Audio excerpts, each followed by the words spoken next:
Welcome to my channel, where I bring you the best horror stories that will keep you up at night. Today's story is a thrilling tale of telepathy and escape entitled The Experiment. In this story, we follow Emily, a young woman who wakes up to find her family gone and her doors and windows boarded up with no way to escape.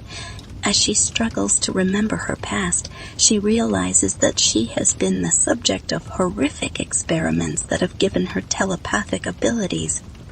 With the help of others like her, she embarks on a daring plan to break free from the laboratory and the scientists who have been torturing her. As I tell this story to you, you will be transported into a world of suspense and terror. So sit back, relax, and let me take you on a journey that you will never forget. Don't forget to like, comment, and subscribe to my channel for more thrilling horror stories like this one. Thank you for tuning in, and let's get started. My name is Emily, and I am 32 years old. I live in a small town called Hollow Creek, located in the state of Vermont. I grew up in a happy family with 2 loving parents and a younger brother, David. We were always close and did everything together. We went camping, hiking, and took vacations to explore new places.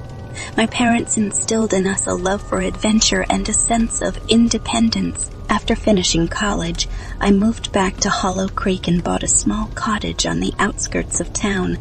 It was my sanctuary, a place where I could escape the hustle and bustle of the city and enjoy the peace and quiet of the countryside. I loved being surrounded by nature, with only the sound of the birds and the rustling leaves to keep me company. But one morning I woke up to find myself alone. My family was gone and I had no idea where they were. I called their phones, but they didn't answer. I searched the house, but they weren't there. And then I noticed something strange. The doors and windows of my cottage were boarded up with no way to escape. I tried to break through, but the boards were too thick. As I sat on my bed, trying to make sense of what was happening, I heard a strange noise coming from outside. It sounded like footsteps, slow and deliberate, as if someone was approaching my cottage. My heart racing, I hid under the covers, hoping that whoever was outside wouldn't notice me. But it was too late. The footsteps grew louder, and then I heard a knock on the door. It was a soft knock, almost hesitant, but it sent chills down my spine. I didn't answer, hoping that whoever was outside would go away. But the knocking persisted, getting louder and more insistent with each passing moment. And then I heard a voice whispering my name. It was a familiar voice, one that I recognized immediately. It was my brother David's voice, but it sounded strange, almost robotic. "Emily, let me in," he said, his voice devoid of emotion. "It's safe now. You can come out." But I knew that something was wrong. My brother would never speak to me like that.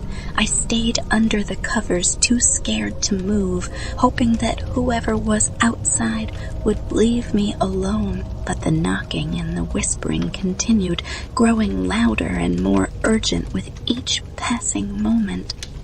And then, just as suddenly as it had begun, everything stopped.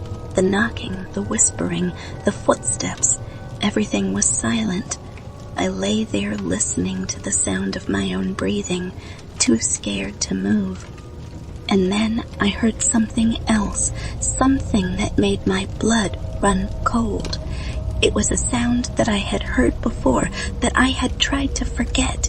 It was the sound of my own voice coming from outside. "Emily," it whispered, "let me in." Froze, unable to believe what I was hearing. How was this possible? Was I going crazy? I knew that I needed to do something, but I was paralyzed with fear. I didn't know who or what was outside, but I knew that it wasn't my family. I slowly got out of bed and walked to the window, peering through the boarded-up wood.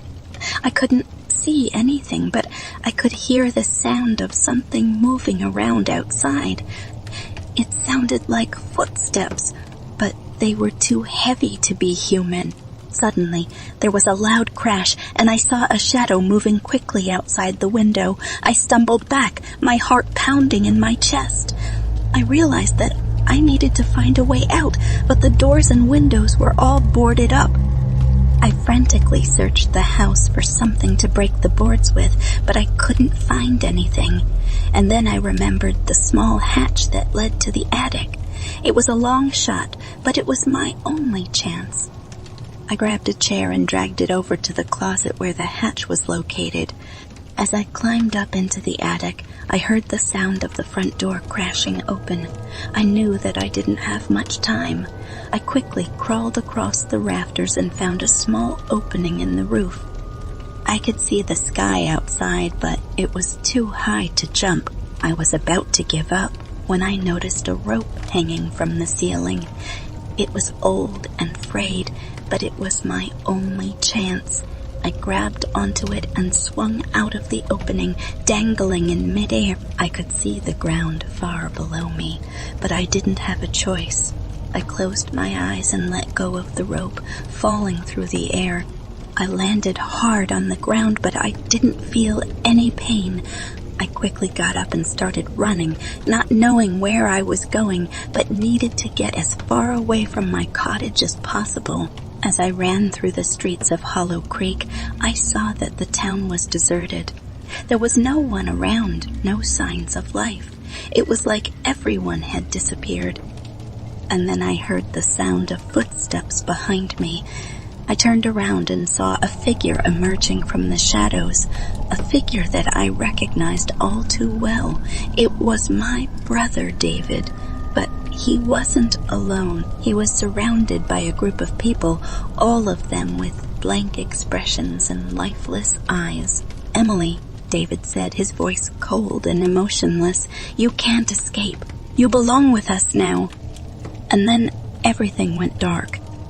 When I opened my eyes again, I found myself lying on a cold metal table in what appeared to be a laboratory.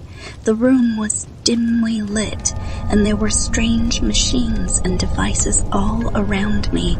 I tried to move, but I was strapped down with thick leather restraints. As I struggled against my restraints, a figure stepped out of the shadows. It was a woman dressed in a lab coat and wearing goggles over her eyes. She approached me with a cold, clinical expression on her face. "Welcome, Emily," she said, her voice devoid of any emotion. "I am Dr. Sato. You have been selected for an experiment of the utmost importance." I asked her what was happening, but she ignored me and began attaching electrodes to my head. I felt a sharp pain as she injected me with a syringe full of a strange liquid. My vision started to blur, and I could feel my body becoming numb. And then the memories started flooding back. Memories of my childhood, of my family, and of the town of Hollow Creek. Memories that I had long forgotten, buried deep in my mind. I remembered the day that my parents died, the day that David and I were taken in by a mysterious organization. I remembered the experiments, the surgeries, and the pain. And I remembered that David had betrayed me, handing me over to the scientists to save himself. Dr. Sato watched as the memories played out in my mind.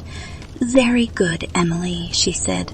"Your brain is responding perfectly to the serum. You will make an excellent test subject." I screamed, struggling against my restraints, but it was no use. I was trapped, a prisoner in my own mind. And as the memories continued to flood in, I realized that there was no escaping the horrors that lay ahead. As the memories continued to pour in, I felt myself slipping deeper into the abyss. I could hear the laughter of the scientists as they experimented on me, the sound of their instruments cutting into my flesh, the screams of other test subjects. But there was something else, too. A voice whispering in my ear, telling me that there was a way out.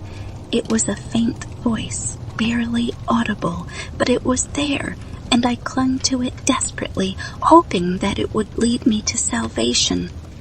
Dr. Sato noticed my agitation and leaned in closer. "What are you hearing, Emily?" she asked. Her eyes locked onto mine. I didn't answer, but the voice grew stronger. It was telling me to focus, to find a way to break free. And then, suddenly, it all clicked into place. I realized that I was not alone in my suffering, that there were others like me, trapped in this laboratory, subjected to horrific experiments, and that together we could find a way out. With newfound determination, I began to focus my mind, using my memories to create a mental map of the facility. I could feel the electrodes on my head pulsing with energy as I concentrated, and I knew that I was close. And then, finally, I saw it. A way out. A door hidden in the shadows that led to the outside world. It was risky, but it was our only chance. I signaled to the others, using our telepathic connection, and we began to work together. We focused our minds on the door, willing it to open, and slowly, agonizingly slowly, it began to budge. It took all of our combined strength, but finally, the door swung open, revealing the outside world. It was a beautiful day, the sun shining down on the lush greenery around us, and then, suddenly, the world went black. I felt a sharp pain in my head, and I realized that Dr. Sato had caught on to our plan. But even as I fell to the ground, I knew that we had succeeded, that we had found a way out of the horror that had consumed our lives. As my consciousness began to fade, I felt a sense of peace wash over me. For the first time in years, I was free from the pain, the suffering, and the darkness. And even as my body went limp, I knew that my mind would live on, connected forever to the others who had shared my fate.